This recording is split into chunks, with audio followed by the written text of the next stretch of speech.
Hello everyone, welcome back to my channel. So I hope कि आप सभी लोग बहुत अच्छे होंगे और आप अपने एग्जाम की प्रिपरेशन भी बहुत अच्छे से कर रहे होंगे।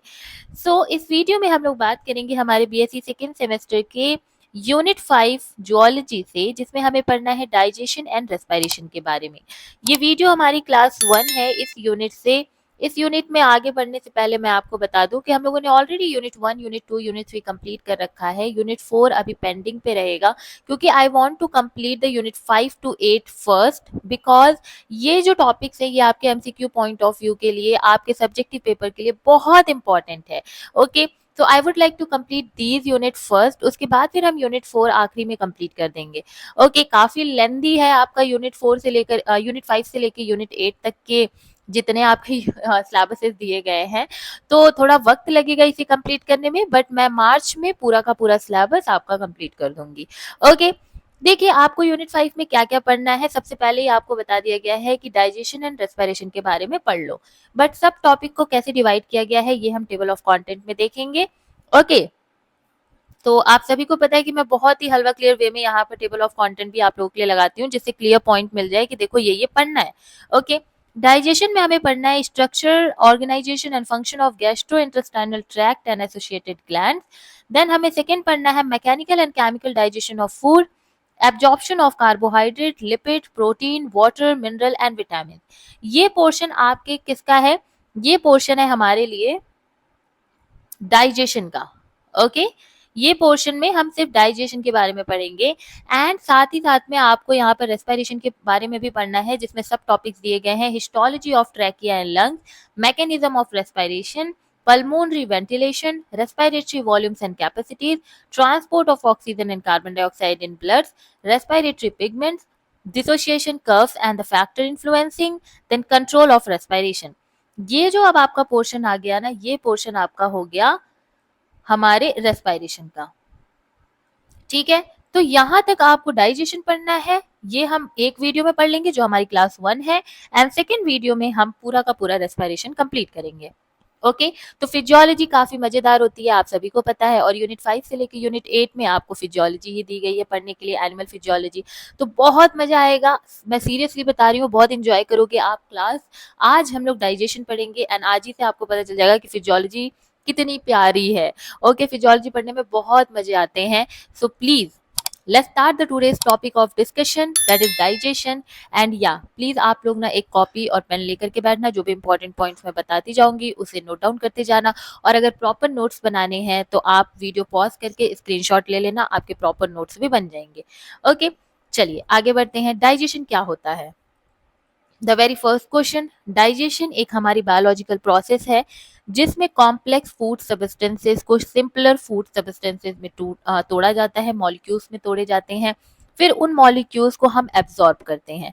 ठीक है, और जो तोड़ने की प्रोसेस होती है कि हमने किसी कॉम्प्लेक्स को सिंपलर फॉर्म में तोड़ दिया है, तो उसके लिए ऑब्वियसली हमें किसी न किसी चीज की जरूरत पड़ती है। जैसे अगर मैं कहूँ कि एक ईटा है बड़ा सा, इसे तोड़ करके आप छोटे छोटे पार्टिकल्स में कन्वर्ट कर दो। ठीक है, एक ब्रिक, एक ईटा मैंने लिया, इसको बोला छोटे छोटे पार्टिकल्स में कन्वर्ट करो, तो यहाँ पर यू नीड अ हैमर, है ना, और इस हैमर से तोड़ करके आप इसे क्या करोगे, छोटे छोटे पार्टिकल्स में तोड़ दोगे। तो ये हैमर यहाँ पर क्या है? एक बीच का एक ऐसा सब्सटेंस है जिससे हम क्या कर रहे हैं, इस बड़े से कॉम्प्लेक्स से पार्टिकल को हम तोड़ करके स्मॉल सिंपलर मॉलिक्यूल में कन्वर्ट कर रहे हैं। सेम हमारी बॉडी का ये होता है कि अब इसे आप फूड समझ लो कि ये हमने एक बड़ी सी रोटी खा ली, ठीक है, एकदम बड़ी सी रोटी, और उसको हमने क्या कर दिया, हमारी बॉडी ने छोटे छोटे छोटे छोटे पार्टिकल्स में, मॉलिक्यूल्स में तोड़ दिया। और ये बीच में जैसे यहाँ हैमर्स की जरूरत पड़ी है, वैसे यहाँ पर एंजाइम्स की जरूरत पड़ती है। ओके, यहाँ पर आपको एंजाइम्स की जरूरत पड़ती है जो इन कॉम्प्लेक्स फूड पार्टिकल्स को सिंपलेस्ट फूड पार्टिकल में तोड़ते हैं। अब ये ऐसा किया क्यों जा रहा है? वाई, क्यों किया जा रहा है? इट इज बिकॉज ये कॉम्प्लेक्स से सिंपल मॉलिक्यूल्स इसलिए बन रहे हैं क्योंकि इन सिंपल मॉलिक्यूल्स को हमारे ब्लड में घुलना है। एंड यू ऑल नो कि हमारा ब्लड पूरा का पूरा फ्लूइड है। फ्लूइड में घुलने के लिए कोई बड़ा सा पार्टिकल तो नहीं घुल जाएगा ना, रोटी जाके घुल तो जाएगी नहीं, उसमें घुलने के लिए बहुत ही छोटे छोटे छोटे छोटे पार्टिकल्स होने पड़ेंगे, जिस तब जाकर के वो हमारे ब्लड में डिजोल्व होगी, है ना। एंड क्यों करना है ब्लड में dissolve? Because we need energy. अगर हमें एनर्जी नहीं मिलेगी तो we can not do any work. That is why हम क्या करते हैं कि दैट इज वाई हम खाना खाते रहते हैं, तभी हमें एनर्जी मिलती है। तो डाइजेशन में क्या होता है कि जो भी आप कॉम्प्लेक्स फूड खा रहे हो, आपकी whatever the food you are consuming, it's paratha, it's chicken biryani, it's paneer, whatever you like, think about that. और आप सोचो कि वो चीज आप खा रहे हो तो वो कहाँ जा रही है आपकी बॉडी में? आपकी बॉडी में वो जा रही है, वो डाइजेस्ट हो रही है, एक्सक्रीटरी सिस्टम से जो एक्सक्रीटेड मटेरियल है वो निकल जा रहे हैं, लेकिन आपको साथ ही साथ में एनर्जी मिलती है। अगर आप 4 दिन खाना ना खाओ, आप कॉम्प्लेक्स फूड्स को ना कंज्यूम करो, तो आपकी बॉडी में से आप देखना आपको बेहोश होने लगोगे, आपको दिक्कत होने लगेगी, आप कोई काम नहीं कर पाओगे। क्यों? क्योंकि डाइजेशन के लिए कुछ जा ही नहीं रहा है अंदर। डाइजेशन होगा तभी तो हमें एनर्जी मिलेगी। That is why digestive system, अब डाइजेशन के लिए डाइजेस्टिव सिस्टम बनेगा ना। जैसे अपन अगर कोई प्रोडक्ट बना रहे होते हैं तो वी नीड अ टीम, एक पूरा सिस्टम बैठता है और फिर वो सिस्टम एक आराम से एक प्रोडक्ट को बना रहा होता है, एक प्रोसेस को चला रहा होता है। वैसे ही हमारे डाइजेशन में we need so many organs. उन ऑर्गन्स को हम एक सिस्टमैटिक वे में पढ़ते हैं कि देखो इसके बाद ये काम करेगा, इसके बाद ये काम करेगा, इसके बाद ये काम करेगा। तो ये जो सिस्टमैटिक वर्क हो रहा है सिस्टमैटिक मैनर में, this is your digestive system. Getting my point? Digestive system क्या होते हैं? एज जब ऑर्गन्स सिस्टमैटिक मैनर में डाइजेशन का काम करवा रहे होते हैं, यानी आपके खाने को पचाने का काम करा रहे होते हैं, तो वो हमारा डाइजेस्टिव सिस्टम कहलाता है। In a very simple term, digestion क्या है? Digestion is how our body converts food into nutrient. वही मैंने आपको बताया कि आप कुछ भी कंज्यूम कर रहे हो, आपकी बॉडी को एनर्जी मिल रही है, न्यूट्रिएंट का प्रोडक्शन हो रहा है और वो फिर हमारे बॉडी में एब्जॉर्ब हो रहा है एंड देन हमें एनर्जी मिल रही है। Getting my point? और फिर हमें एनर्जी मिलती है, हमारी बॉडी ग्रोथ करती है, अगर हमें चोट वगैरह लगी है तो रिपेयर करती है। तो that is why digestive system is very important. Okay, now type of digestion, दो तरीके के डाइजेशन होते हैं, एक मैकेनिकल डाइजेशन होता है, केमिकल डाइजेशन होता है। मैकेनिकल डाइजेशन में क्या होता है कि फिजिकली ब्रेक डाउन करते हैं हम फूड को। जैसे हम कुछ भी खा रहे होते हैं तो हम उसे चबा रहे होते हैं, है ना? तो चबाने, च्यूइंग की प्रोसेस हो गई, ग्राइंडिंग जो पीसने की प्रोसेस हो गई हमारे दांतों के द्वारा, वो मैकेनिकल डाइजेशन कहलाएगा। मतलब वहां पर हम क्या कर रहे हैं? हम अपने दांतों का यूज कर रहे हैं, हम एक फिजिकल चीज का यूज कर रहे हैं खाने को तोड़ने के लिए। तो जब च्यूइंग एंड ग्राइंडिंग की प्रोसेस चल रही होती है तो उसे हम मैकेनिकल डाइजेशन कहते हैं।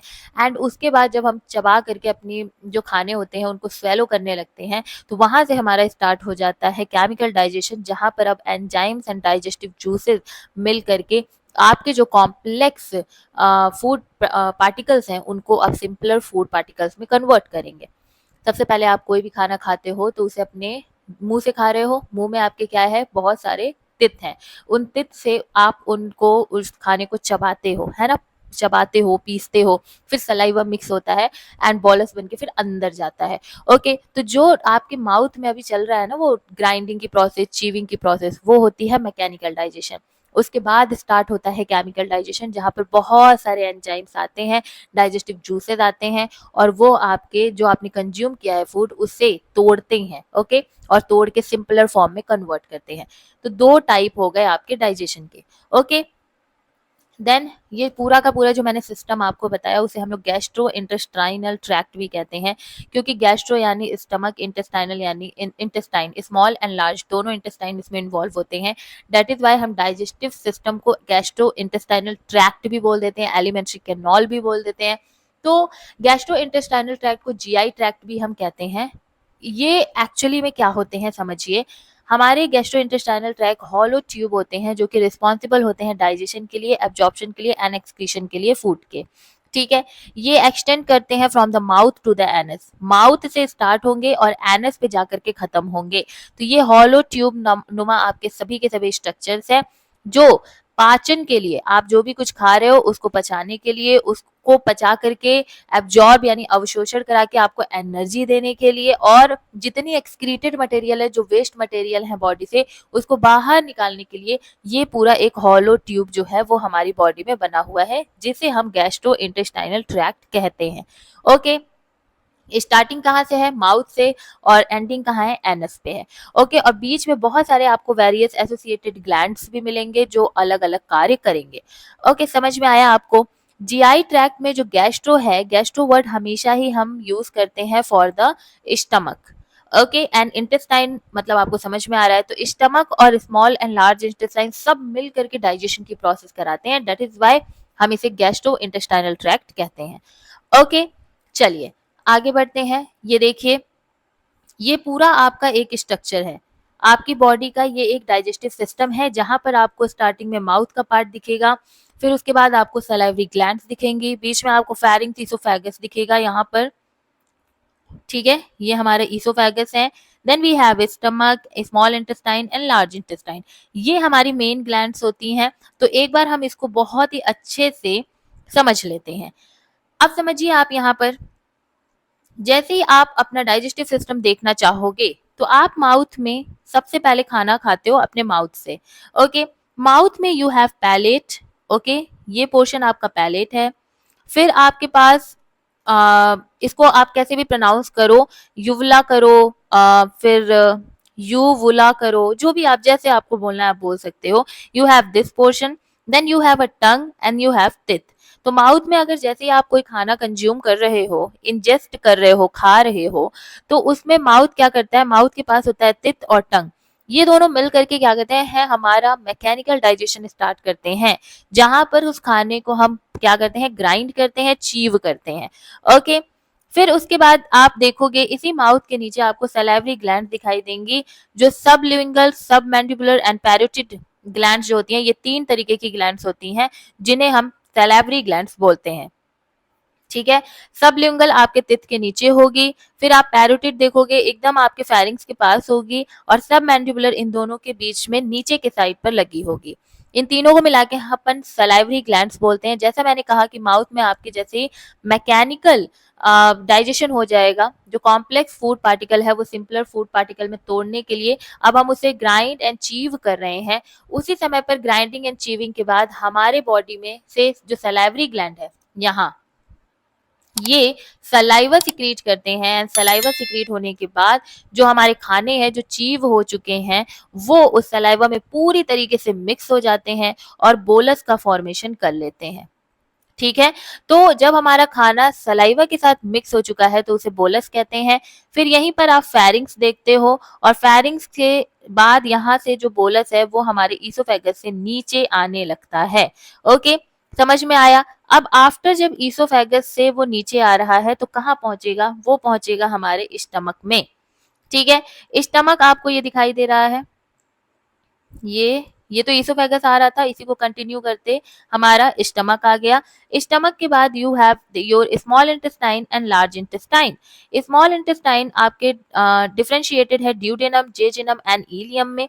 ठीक है, ये वाला पोर्शन ड्यूडेनम है, ठीक है, ये वाला पोर्शन जेजुनम है, और ये वाला पोर्शन इलियम है। आगे मैं और अच्छे से बताऊंगी।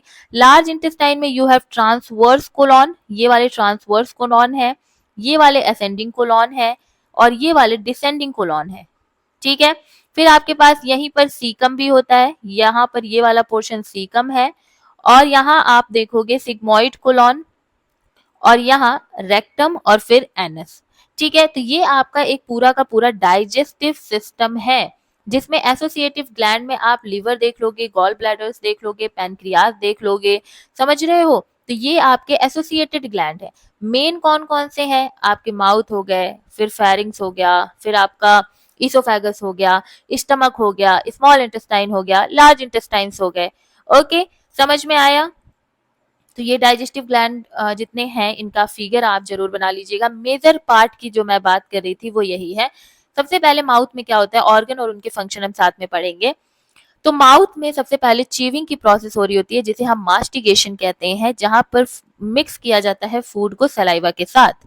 ठीक है, तित जो है, टंग जो है, वो हेल्प करते हैं चीविंग एंड ग्राइंडिंग में। देन उसके बाद सलाइवरी ग्लैंड सलाइवा सिक्रीट करता है, और फिर हम सलाइवा से उसको पूरा बोलस बना लेते हैं। फिर वहां से जो बोलस बना, अब वहां से फेरिंग्स से वो बोलस पैसेज किया जाएगा, फूड को क्या किया जाएगा और एयर को क्या किया जाएगा, फेरिंग्स के द्वारा अंदर हमारे ईसोफेगस तक भेजा जाएगा। ईसोफेगस एक पाइप नुमा स्ट्रक्चर है, देखो, दिस दिस इज ईसोफेगस। तो यहाँ से अब खाना जो है, जो बोलस है, वो अंदर जाएगा, और अंदर जाकर के वो स्टमक में अब आपको दिखाई देगा। ठीक है, देखो, अब ये स्टमक में आ गया खाना। टेल मी वन थिंग, मान लो कि ये खाना अंदर आ रहा है यहाँ से, ठीक है, ये हमने ऐसे खाना लिया, इसोफेगस में आ गया, तो ये खाना नीचे ही क्यों आता जा रहा है, ये ऊपर से फिर बाहर क्यों नहीं निकल जा रहा है? बिकॉज यहाँ पर पेरिस्टालसिस मूवमेंट होती है। पेरिस्टालसिस मूवमेंट होने की वजह से जो खाना है वो नीचे के ही तरफ जाएगा। मसल्स के कॉन्ट्रेक्शंस होते हैं, पेरिस्टालसिस के द्वारा जो खाना है वो फ्रॉम इसोफेगस टू स्टमक वो मूव करता है, ठीक है। अब खाना जब स्टमक में आ जाएगा तो स्टमक में खाना पहले कुछ समय के लिए स्टोर किया जाएगा और फिर उस खाने को डाइजेस्ट किया जाएगा यूजिंग आवर गैस्ट्रिक जूसेस। जितनी भी गैस्ट्रिक जूसेस हैं वो जैसे ही यहाँ पर खाना आएगा उस पर कार्य करना स्टार्ट कर देंगे कि भाई खाना आ गया, जल्दी जल्दी इसे तोड़ो, ठीक है। तो गैस्ट्रिक जूसेस अपना काम करेंगे स्टमक में, फिर स्मॉल इंटेस्टाइन में जो भी यहाँ से अब तोड़ ताड़ के जो भी छोटा मोटा पार्टिकल भेजा गया है वो हमारे स्मॉल इंटेस्टाइन में जाएगा। और major site of digestion, this is very important, कि डाइजेशन मेजरली किस ऑर्गन में हो रहा होता है, तो स्मॉल इंटेस्टाइन में। बहुत बच्चों को लगता है कि हमारा जो स्टमक है उसमें मेजर डाइजेशन हो रहा है, बिल्कुल नहीं। मेजर डाइजेशन जो होता है वो हमारे स्मॉल इंटेस्टाइन में होता है, छोटी आंत में होता है, इस चीज को आप याद रखना, ठीक है। तो स्टमक से जो टूटा हुआ छोटे छोटे पार्टिकल्स आएंगे, अब उनका पूरा डाइजेशन हमारे स्मॉल इंटेस्टाइन के द्वारा होगा और साथ ही साथ स्मॉल इंटेस्टाइन में ही एब्जॉर्प्शन की भी प्रोसेस होगी। मतलब कि जब अवशोषण करेंगे हम क्या करेंगे, उन पार्टिकल्स को स्मॉल इंटेस्टाइन में पूरी तरीके से डाइजेस्ट भी कर लेंगे एंड डाइजेशन के बाद उसी समय ब्लड में उन सभी को एब्जॉर्ब भी करना स्टार्ट कर देंगे। समझ रहे हो? तो major site of digestion and absorption कौन सा है? Small intestine. बहुत बार ये क्वेश्चन पूछा गया है। Then we have large intestine, जिसमें अब वाटर एंड मतलब जितने आपके वाटर वगैरह होगा वो एब्जॉर्ब होगा। और लार्ज इंटेस्टाइन में आपका वाटर एब्जॉर्प्शन होने के बाद जो वेस्ट या अनडाइजेस्टेड पार्टिकल्स हैं वो अब यहाँ से आगे बढ़ेंगे रेक्टम एंड एनस के लिए। तो large intestine is responsible for what? For absorbing the water, कि एक्सेस वाटर ना चला जाए हमारी बॉडी से, क्योंकि डिहाइड्रेशन हो जाएगा तब हमारी बॉडी वैसे ही सूख जाएगी और हम बेहोश होने लगेंगे अगर पानी नहीं रहा तो वाटर एक्सेसिव ना जाए, इसलिए लार्ज इंटेस्टाइन से वाटर, जो लार्ज इंटेस्टाइन में वाटर को एब्जॉर्ब कर लिया जाएगा और उसके बाद सॉलिड पोर्शन जो रहेगा वो एनएस के द्वारा और रेक्टम के द्वारा, लाइक यूरिन हो गया या फिर आपके जो एक्सक्रीटेड वेस्ट मटेरियल्स हो गए, वो सब रेक्टम एंड एनएस के द्वारा बाहर निकाल दिया जाएगा। सो this is the GI tract. I hope कि आपको समझ में आ गया। अब यहाँ से समझो, ये हम कोई खाना है, ठीक है, मान लो कि ये हमने एक पार्टिकल खाया, माउथ से एंट्री हुई, यहाँ पर अब बोलस बना। बोलस कैसे बना? सलाइवा यहाँ पर मिक्स हो गया, फिर ये फेरिंग्स के थ्रू आया और ईसोफेगस में पेरिस्टालसिस मूवमेंट के द्वारा ये हमारे स्टमक में एंट्री ले लिया, ठीक। ये हमारे स्टमक में आया, स्टमक में जितने भी गैस्ट्रिक जूसेस हैं उसने इस पे वर्क किया, इसको तोड़ा। अगर कार्बोहाइड्रेट है तो उसको भी तोड़ा, प्रोटीन को तोड़ा, लिपिड को तोड़ा, सबको तोड़ रहे हैं।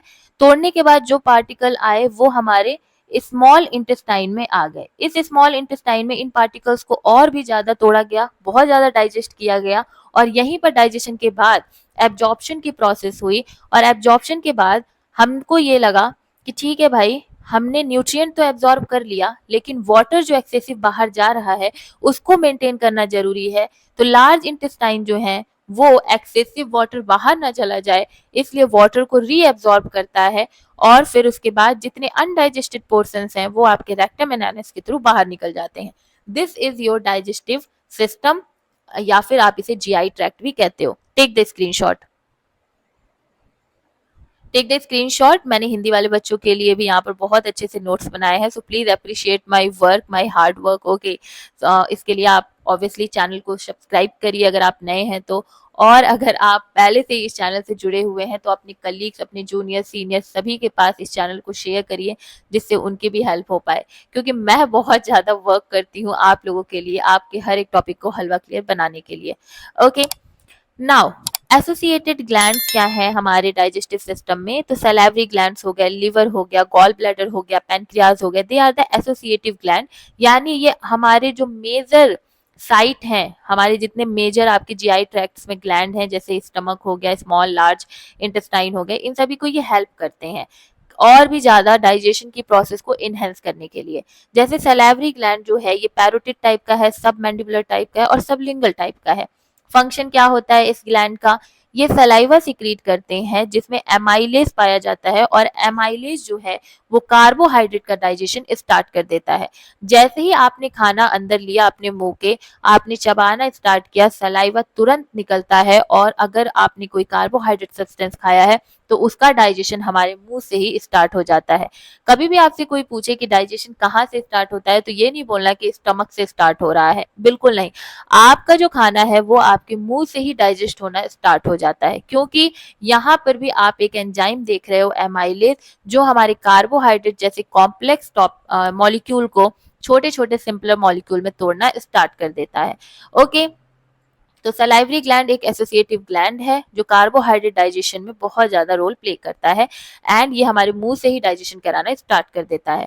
फिर लीवर की अगर मैं बात करूं तो ये लार्जेस्ट ग्लैंड है हमारी बॉडी का। बहुत बार ये क्वेश्चन पूछा गया है तो इसे याद रखिएगा कि लार्जेस्ट ग्लैंड हमारी बॉडी का ये है। And can you tell me largest sense organ, like हमारा लार्जेस्ट ऑर्गन कौन सा है हमारी बॉडी में? Tell me in the comment section. अब लीवर जो है ये प्रोड्यूस करता है बाइल, जो कि फैट के डाइजेशन के लिए हेल्प करता है। जैसे हमारे एमाइलेज ने देखो कार्बोहाइड्रेट का डाइजेशन कराया, वैसे ही लीवर बाइल को सिक्रीट करता है, प्रोड्यूस करता है, जो फैट का डाइजेशन करा रहा होता है। और साथ ही साथ लीवर जो है वो विटामिन को भी स्टोर करके रखता है और ब्लड को डिटॉक्सिफाई यानी डिटॉक्सिफिकेशन का काम भी करता है। जितने भी आप में अनवांटेड थिंग्स हैं वो लीवर जो है वो बाहर निकाल देता है। दिस इज वाई हम कहते हैं कि आप सिगरेट मत फूको, आप गुटखा तंबाकू मत खाओ, क्योंकि ये सब आपके लीवर को बहुत ज्यादा अफेक्ट कर रहा है। क्योंकि डिटॉक्सिफिकेशन का काम लीवर को दिया गया है, तो वो कितना साफ करेगा। आप रोज फूक रहे हो सिगरेट, आप रोज तंबाकू और डिफरेंट टाइप के खा रहे हो, जो भी tobacco related things, nicotine related thing, तो कितना लीवर साफ करेगा? एक छोटू सा तो लीवर है, समझ रहे हो आप? तो इसीलिए हमेशा अपने डाइट को बहुत अच्छा रखना चाहिए, जिससे कि हमारे ऑर्गन्स भी हेल्दी रहे। ओके, गॉल ब्लैडर की बात करें तो गॉल ब्लैडर स्टोर करता है और रिलीज करता है बाइल, जो कि हमारे स्मॉल इंटेस्टाइन में जा रहा है। Getting my point? Gall bladder जो है, देखो, लीवर ने बाइल को प्रोड्यूस किया, बाइल को स्टोर और रिलीज किया स्मॉल इंटेस्टाइन में गॉल ब्लैडर ने। मतलब लीवर जो है ये हेड है कि हम बाइल को सिक्रीट करेंगे, ठीक है। और यहीं पर गॉल ब्लैडर होंगे जो उनके सेक्रेटरी होंगे कि ये क्या करेंगे, इस बाइल को, इसको ये स्टोर करके रखेंगे और इस बाइल को स्मॉल इंटेस्टाइन में ले जाके छोड़ देंगे कि लो भैया। और ये स्मॉल इंटेस्टाइन में जाते ही, क्योंकि मैंने आपको बताया कि स्मॉल इंटेस्टाइन में सारे डाइजेशन की प्रोसेस हो रही होती है, तो स्मॉल इंटेस्टाइन में जो फैट के पार्टिकल्स होंगे उनको फिर ये बाइल जाके तोड़ देगा छोटे छोटे पार्टिकल्स में। समझ रहे हो? तो बाइल अगर कोई पूछे कि भाई बाइल को बनाता कौन है, प्रोड्यूस कौन करता है, तो प्रोड्यूस तो लीवर करेगा, लेकिन उसको बचा के रखेगा और रिलीज करेगा स्मॉल इंटेस्टाइन में गॉल ब्लैडर।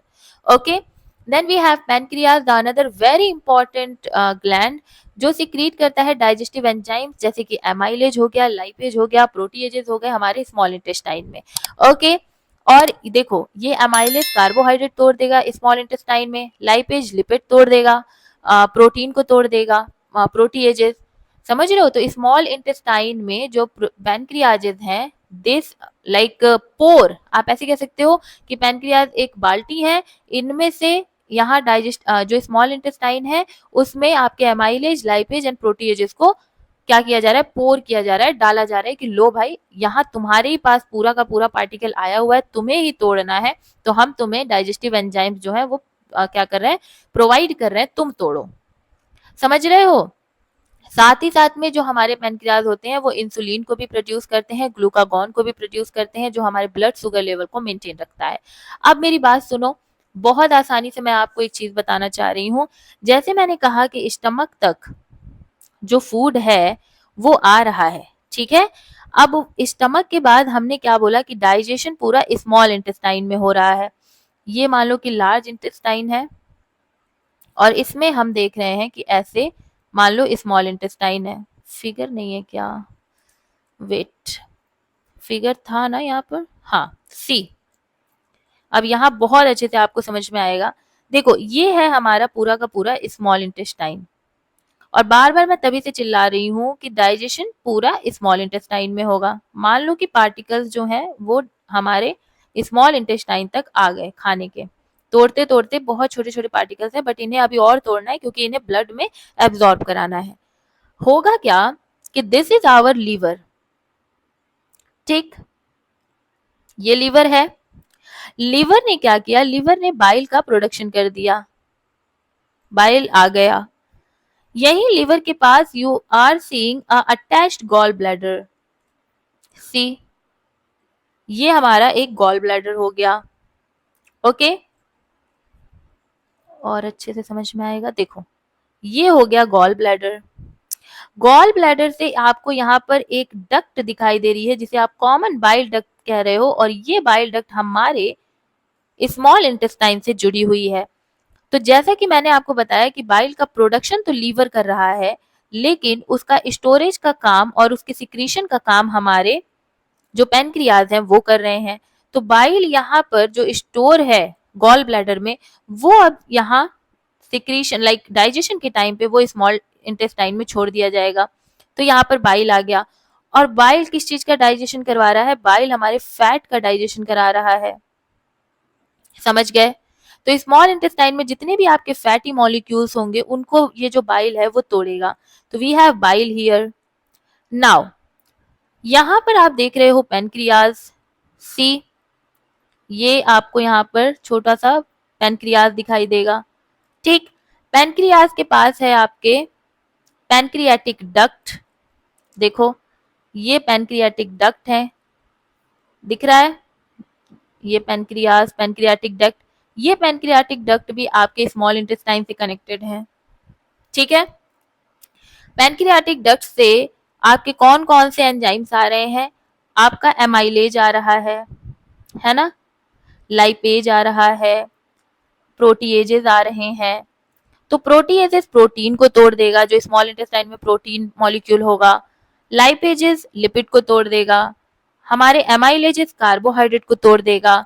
तो these pancreas, okay, these pancreas, these liver, the gallbladder, these are associated gland, जो मेन हमारे डाइजेशन को क्या करा रहे हैं, पूरा करवा रहे हैं by providing the digestive enzymes.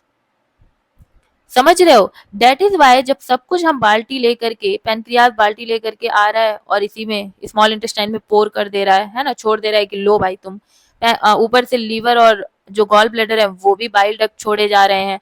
तो पूरा का पूरा जो डाइजेस्टिव जूसेस हैं वो हमारे स्मॉल इंटेस्टाइन में कलेक्टिवली दिखाई देते हैं, एंड दैट इज वाई पूरा डाइजेशन, कार्बोहाइड्रेट का, लिपिड का, प्रोटीन का, सबका डाइजेशन जो है वो हमारे स्मॉल इंटेस्टाइन में आपको देखने को मिलता है। क्लियर हुआ सब कुछ? बस तो अब आगे बढ़ते हैं। अब हम पढ़ेंगे, क्योंकि हम तभी से भाई small intestine, large intestine, small intestine, large intestine कर रहे हैं। तो नाउ टेक द स्क्रीनशॉट, पहले स्क्रीनशॉट ले लो फिर और आगे हम बढ़ते हैं। Okay, take this. फिर देखो आगे बढ़ने से पहले I just want to tell you there are four layers of GI tract, innermost से आउटर मोस्ट। जितनी भी आपने जीआई ट्रैक्ट में आपने ग्लैंड्स देखे हैं सभी में आप क्या देखोगे कि आपको अंदर से बाहर के तरफ लेयर्स दिखाई देंगी। जो पहली लेयर होगी वो होगी म्यूकोसा की, एकदम अंदर की जो लेयर है वो है म्यूकोसा। उसके बाद आती है सब म्यूकोसा, ये हो गई म्यूकोसा की लेयर, फिर ये सब म्यूकोसा, फिर मस्क्यूलरिस एंड फिर सेरियोसा। ठीक है, समझ में आ रहा है? सी, ये हमने बना दी एक म्यूकोसा की एकदम इनर मोस्ट, जो जीआई ट्रैक्ट की लाइनिंग होती है वो म्यूकोसा की कहलाती है। देन उसके बाद म्यूकोसा के बाद आप देख रहे हो सब म्यूकोसा की लेयर, देन उसके बाद आप देखोगे सब म्यूकोसा के बाद मस्क्यूलरिस की लेयर, ठीक, एंड उसके बाद आप देखोगे क्या, सबसे आउटर मोस्ट लेयर जो कि है सेरियोसा की लेयर। ठीक, अब इन सब का काम क्या है? देखिए म्यूकोसा जो है वो इनर लाइनिंग है जो सिक्रीट करती है एंजाइम्स और न्यूट्रिएंट को एब्जॉर्ब करती है। आपको पता है अब सबसे ज्यादा अंदर वाली अगर जो लेयर है तो ऑब्वियसली वो एंजाइम्स का सिक्रेशन करेगी, तभी तो जाकर के सभी जो हमारे खाने हैं उनको तोड़ा जाएगा। तो वो एंजाइम का भी सिक्रीट कर रही है म्यूकोसा, और साथ ही साथ में जब न्यूट्रिएंट्स बहुत ही एब्जॉर्बेबल फॉर्म में आ जा रहे हैं तो उन्हें एब्जॉर्ब भी कर रही हैं। तो पोषक तत्वों को अवशोषित भी करती हैं और एंजाइम्स को स्रवित यानी उनको सिक्रीट भी करती हैं, म्यूकोसल जो लाइनिंग है। उसके बाद सब mucosal lining blood vessels contain करती है। अब देखो कि इस लाइनिंग में देखो, इनर मोस्ट में हमने पढ़ा कि ये हमारी म्यूकोसा है, ठीक है। इसने डाइजेस्टिव एंजाइम्स वगैरह सब कुछ सिक्रीट कर दिया। सिक्रीट करने के बाद पूरे न्यूट्रिएंट्स को तोड़ दिया और एक एब्जॉर्बेबल फॉर्म में ला दिया। न्यूट्रिएंट्स को एब्जॉर्ब किया, उसके ऊपर आप देख रहे हो क्या, ब्लड वेसल से भरी पूरी की पूरी एक लाइनिंग जिसको आप सब म्यूकोसा कहते हो। जितने भी न्यूट्रिएंट्स यहाँ पर तोड़े गए हैं म्यूकोसा में और तोड़ने के बाद उन्हें एब्जॉर्ब किए गए हैं, वो अब इस ब्लड वेसल्स में भेजे जाएंगे, है ना, नर्व्स में भेजे जाएंगे। तो ये सभी के सभी न्यूट्रिएंट्स को ग्रोथ एंड डेवलपमेंट के लिए, एनर्जी के लिए ब्लड में सब म्यूकोसल लाइंस, जो सब म्यूकोसल लाइंस में ये ब्लड की वेसल्स हैं, उनमें इनको एब्जॉर्ब किया जाएगा, ठीक है। फिर मस्कुलरिस क्या होती है, ये इनके ऊपर की लेयर है, ठीक, ये इनके ऊपर की लेयर है जो कि स्मूथ मसल लेयर से बनी होती है और ये पेरिस्टालिसिस में हेल्प करती हैं। सेरियोसा जो है ये सबसे उसके भी ऊपर की लेयर है जो कि ऑब्वियसली इन सभी पोर्शंस को प्रोटेक्ट करके रखती है, ठीक है।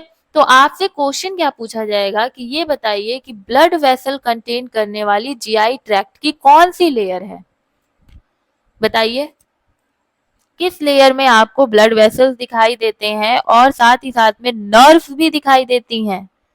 तो ये हो गया आपका सब म्यूकोसा। फिर मैं आपसे पूछूं कि इनर मोस्ट लाइनिंग कौन सी है जीआई ट्रैक्ट की, तो आप मुझे बोलोगे म्यूकोसा। आउटर मोस्ट कौन सी प्रोटेक्टिव लेयर है, तो आप मुझे बताओगे सेरियोसा, ठीक है, समझ में आ गया। तो ये आपके जीआई ट्रैक्ट की लेयर्स थी जिन्हें आपको जानना था। एक पेरिटोनियम नाम का सेरस मेम्ब्रेन है, जो आउटर मोस्ट मेम्ब्रेन आप जिसे कह रहे हो, उसी का लार्जेस्ट सेरोस मेम्ब्रेन आप इसे कहते हो, सीरस झिल्ली, ठीक है।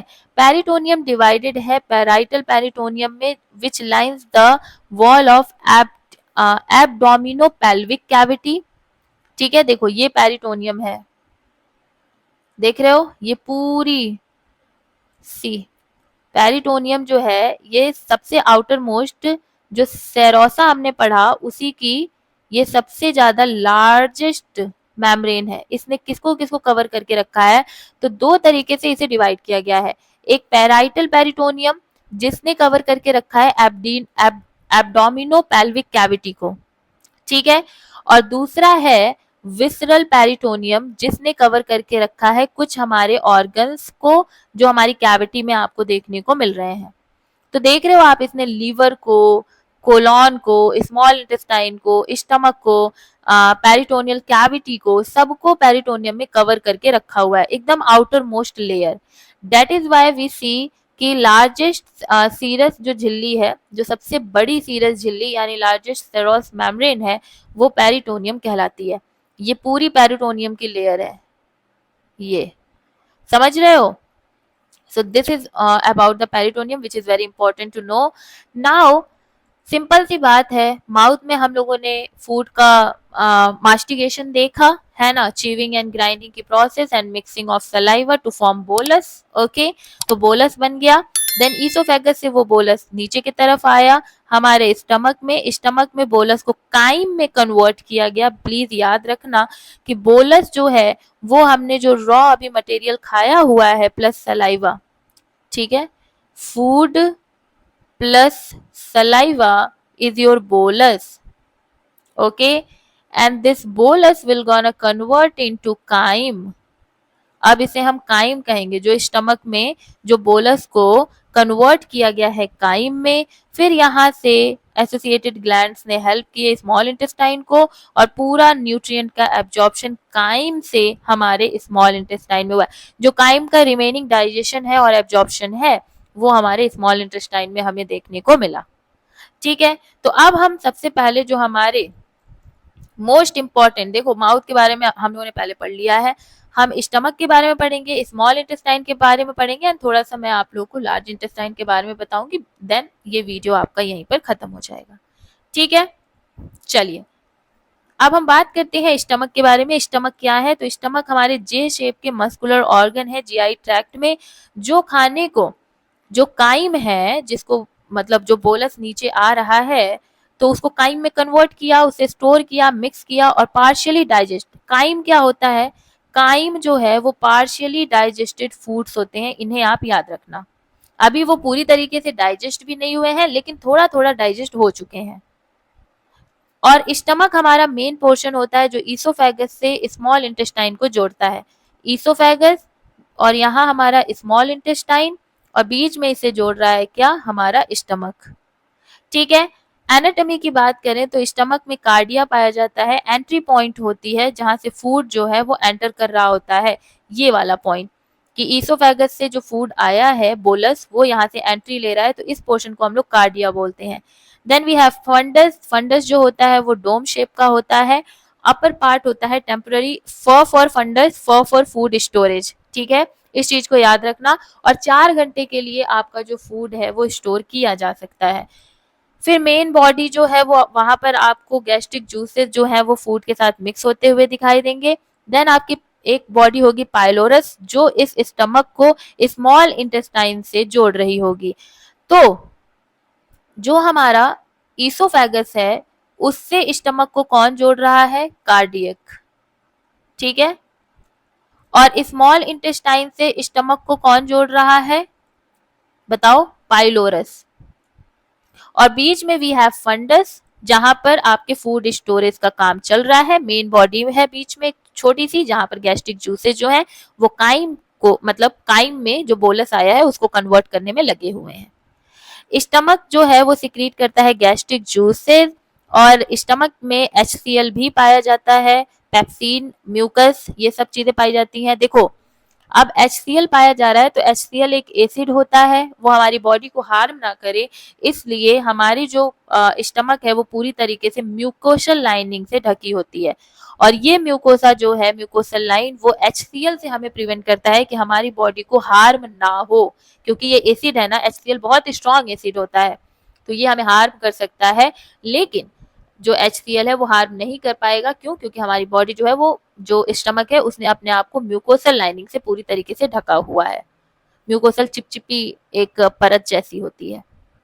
HCl के होने का बहुत फायदा होता है। देखो, आपकी बॉडी है, बॉडी में पैथोजेंस घुस जाए, इतना एसिडिक नेचर रहेगा कि सारे के सारे पैथोजेंस जो है वो खुद ही मर जाएंगे। और ऑब्वियसली एसिड में आप जानते हो कि कुछ भी बहुत जल्दी से डाइजेस्ट हो जाता है, तो डाइजेशन के काम में भी HCl जो है वो एक बहुत अहम भूमिका निभाता है। फिर पेप्सिन होता है जो प्रोटीन को तोड़ रहा होता है, तो प्रोटीन का डाइजेशन आप स्टमक में देख रहे हो, दैट इज वाई हम इसे कहते हैं कि undigested, like partially digested foods जो होते हैं वो काइम जो है वो हमारे स्टमक में बन जाता है। ठीक है, और फर्दर प्रोसेसेस जो है डाइजेशन के, एब्जॉर्प्शन के, वो स्मॉल इंटेस्टाइन में आपको देखने को मिलता है। Take the screenshot. Now stomach को और अच्छे से बताते हैं। देखो, ये ईसोफेगस था, ईसोफेगस जो है वो जुड़ रहा है यहाँ पर, तो कार्डिया हम इसको कह रहे हैं, ईसोफेगस और स्टमक को। और यहाँ पर वी हैव पाइलोरिक स्पिंचर। ठीक है, जो ड्यूडेनम स्टार्ट हो जाएगा, ये हमारे स्मॉल इंटेस्टाइन स्टार्ट हो गया है, तो पाइलोरिक स्पिंचर है, पाइलोरिक कैनॉल है, एंड पाइलोरिक आर्चियम है, एंट्रम है। इस चीज को याद रखना। ठीक है, ये सारे पोर्शन याद रखना। ये पाइलोरिक स्पिंचर है, ये पाइलोरिक कैनॉल है, और ये पाइलोरिक एंट्रम है। Okay, then we have a body here, we have a fundus here, this is fundus. उठा हुआ, उभरा हुआ पोर्शन फंडस कहलाता है, जहां पर स्टोरेज का काम होता है 4 घंटे के लिए। देखो, F फॉर, मैंने तो ऐसे ही याद किया था, F for fundus, F for 4, और F फॉर फूड का स्टोरेज। ठीक है, तो 4 घंटे के लिए फूड जो है वो स्टोर हो सकता है फंडस में। ओके, देन मेन बॉडी में आप देखोगे कि यहाँ पर बोलस अगर आ गया, ठीक है, बोलस आ गया, तो बोलस पे अब सभी के सभी जो पेप्सिन होंगे वो इस पे अटैक करना स्टार्ट करेंगे और प्रोटीन को तोड़ना हमारे स्टार्ट कर देंगे। फिर यहाँ पर ये बन जाएगा काइम, वैसे ये तो म्यूकोसल लाइनिंग है, फिर ये काइम बन जाएगा, और काइम से फिर ये हमारे स्मॉल इंटेस्टाइन की तरफ बढ़ता जाएगा। ठीक, तो ये हो गया stomach. Okay, what is this?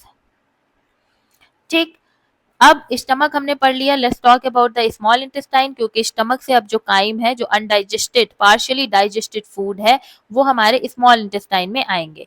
Small intestine about 6 metre long होता है, याद रखिएगा 6 मीटर लॉन्ग होता है, लेकिन हमारी बॉडी में बहुत आसानी से ये पैक्ड वे में रखा रहता है।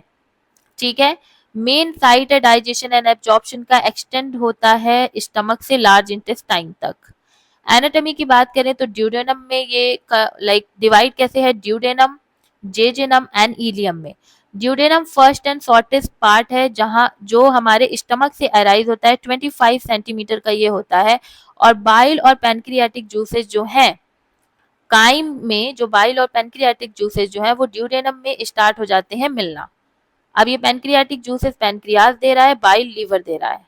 ठीक है, then we have jejunum. Duodenum ही आगे चल करके मिडिल पोर्शन जेजेनम में कन्वर्ट होता है, जो कि 2.5 मीटर लॉन्ग होता है, और ये रिस्पॉन्सिबल होता है एब्जॉर्प्शन के लिए।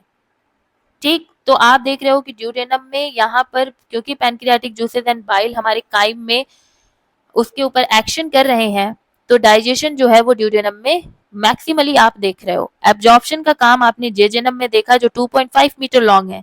फिर इलियम आता है, जो कि लार्जेस्ट पार्ट होता है हमारे स्मॉल इंटेस्टाइन का, 3.5 मीटर लॉन्गेस्ट होता है ये। और ये रिमेनिंग न्यूट्रिएंट जो कि जेजेनम के द्वारा छोड़ दिए गए होंगे, उन्हें ये दोबारा से एब्जॉर्ब करता है, और यही लार्ज इंटेस्टाइन से कनेक्ट करता है हमारे स्मॉल इंटेस्टाइन को। और जहां पर लार्ज इंटेस्टाइन से स्मॉल इंटेस्टाइन इलियम के द्वारा कनेक्ट किया जा रहा है, उस स्पेशल जगह को हम कहते हैं इलियोसिकल स्पिंचर। ठीक है, तो ये हमारा इलियम हो गया, बीच का पोर्शन जेजेनम हो गया, और स्टमक से निकलते हुए स्मॉल इंटेस्टाइन को जोड़ता हुआ पार्ट ड्यूडेनम हो गया।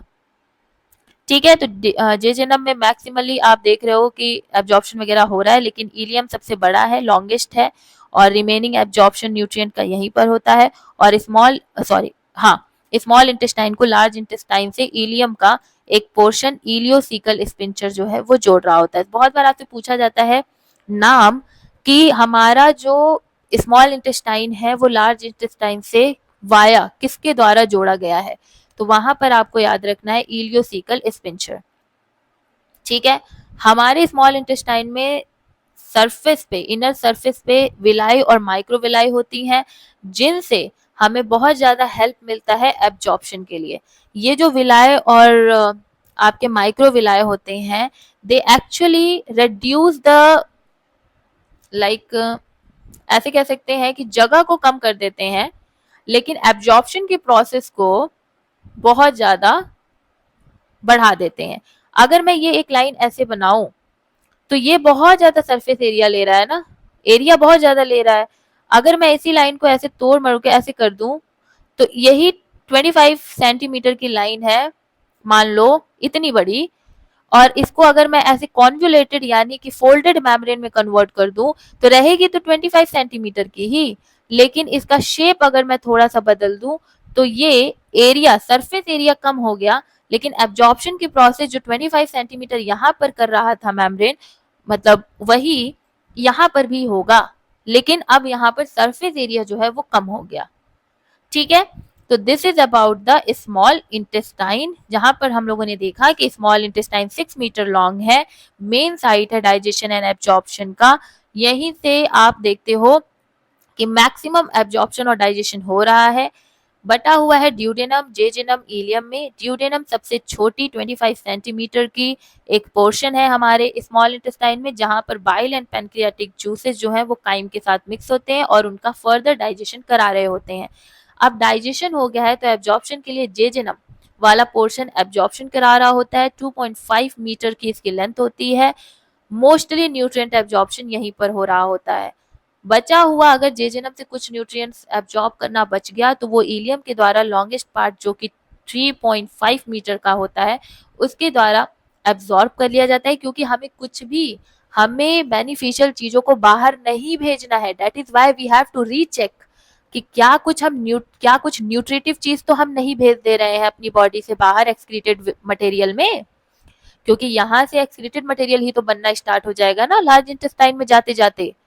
तो that is why we have to recheck jejunum ने काम कर लिया एब्जॉर्प्शन का, लेकिन फिर से जो हमारा इलियम है वो भी काम में लगा होता है कि अगर जेजेनम भाई ने कुछ छोड़ दिया तो मैं फिर से उसे पकड़ लूंगा, क्योंकि कुछ भी न्यूट्रिशियस बेनिफिशियल सामान हमारे बॉडी से बाहर नहीं जाना चाहिए। दैट इज वाई इलियम दोबारा से रीअब्जॉर्ब करता है अगर कुछ न्यूट्रिएंट बच गया है तो। और जो भी बचा हुआ, अब सारे न्यूट्रिएंट्स हमने एब्जॉर्ब कर लिए खाने में से, जो एक्सक्रीटेड वेस्ट मटेरियल बचा उसको लार्ज इंटेस्टाइन में वाया इलियोसीकल स्पिंचर भेज दिया जाता है।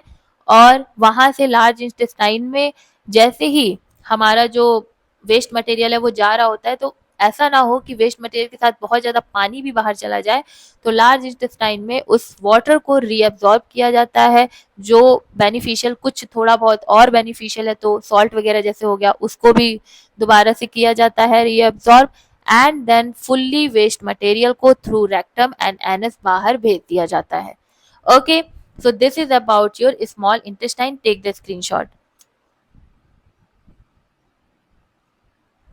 Then we have mechanical and chemical digestion in small intestine, जिसे हम पढ़ेंगे कल। ओके, क्योंकि बहुत ज़्यादा लेंदी वीडियो हो जाएगी और देखो बहुत कॉम्प्लिकेटेड भी है, टाइम दे करके पढ़ो एटलीस्ट समझ में आए।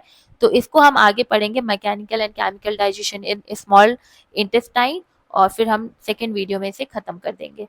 Okay, so let's meet in the next video. I hope कि ये वीडियो आपको पसंद आई होगी। तब तक अब मिलेंगे नेक्स्ट वीडियो में। हंसते रहिए, मुस्कुराते रहिए, चैनल को शेयर करते रहिए, सब्सक्राइब करते रहिए। Bye bye, take care, be happy, bye bye.